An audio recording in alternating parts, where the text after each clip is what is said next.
Start Me Up Niagara offers services and programs to individuals who face significant life challenges, providing them with opportunities to stabilize, participate, and grow. They recently opened a new drop-in resource center in Niagara Falls on Jepson Street. Executive Director Laura Dumas is here in our studio. Laura, is this new center allowing you to offer more of the same services in Niagara Falls as you do in St. Catharines? It is. Just this past month for June, we've serviced almost 300 units of service coming through the door. And that the service includes housing help. It includes sending people to the community kitchen, the food bank, any services that they need, getting ID together. So it's an extension of what we do in St. Catharines brought to Niagara Falls. Is it well known now that that drop-in center is there and that people can use it? It's gaining popularity. People are catching wind. The community knows that it's there. Our community partners know it's there, so they'll refer people there so that they can get things rolling and get things moving for themselves. During the pandemic, Niagara Falls was often in the spotlight with some of the homeless camps, the encampments that popped up.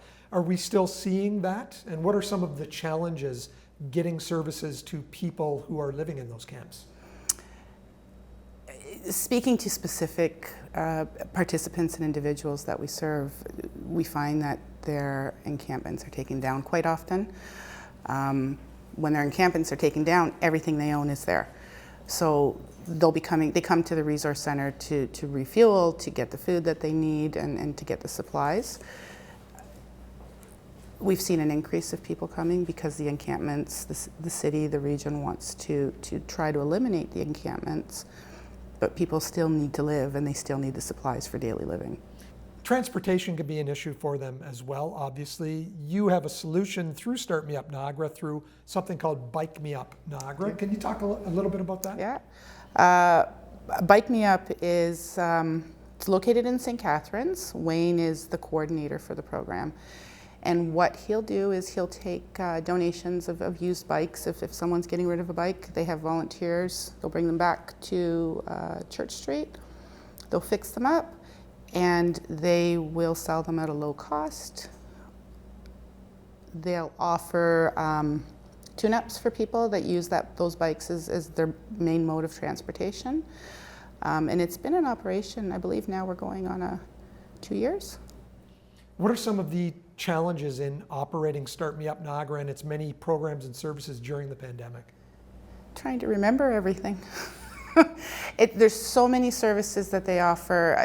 I mean, we just finished up the temporary emergency shelter. We were given an extension until June. Gives people somewhere to sleep at night.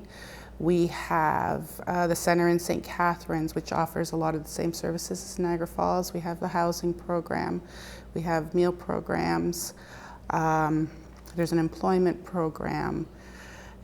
There's people moving all the time, so it's keeping track of those people. And fortunately, this year we've been really, really lucky to get funding from different supports, and to move people forward, to make sure that we have the funds in place to be able to feed them, to get them extra clothing, to get them what they need.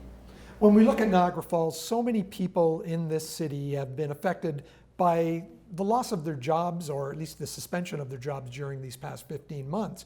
Have you seen an influx of people who normally wouldn't have had to come to you now feeling that they need to? Yeah. More phone calls in terms of where to go, what services we can help them with. We do offer small meals in the Niagara Falls location, but we'll send them over to the community kitchen. There is an influx of people coming that we wouldn't have otherwise seen. Communication is key, and communication between Start Me Up Niagara and a lot of other service groups is very important to help this community. We work together. Because we service a lot of the same population. The region has been really, really good to us. The community kitchen, we've got the food banks. There's Positive Living Niagara, there's NASO, the Niagara Outreach. We call them up and they'll come and they're meant for people that are in direct need. I've never seen so many community agencies come together to serve a population. We're in stage 2 now of the province's reopening, hopefully moving into stage 3 by the end of July. Do you foresee things getting a little bit more back to normal for Start Me Up Niagara? I'm not even sure what normal is anymore, but we're beginning to open up a little more. We're letting people come into our centers, whereas before we were offering door service. We managed to operate through the whole pandemic and keep services going, but we had to limit how many people could come and go and what our staff could do in terms of assisting.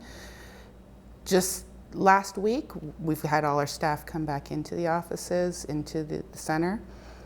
We've opened up the number of people that can cycle through both of the centers, so I see it as a positive moving forward and getting back to what we once were.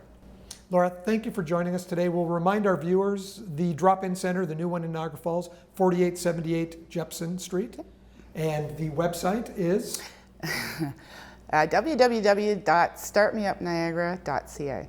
Thank you very much. Thank you.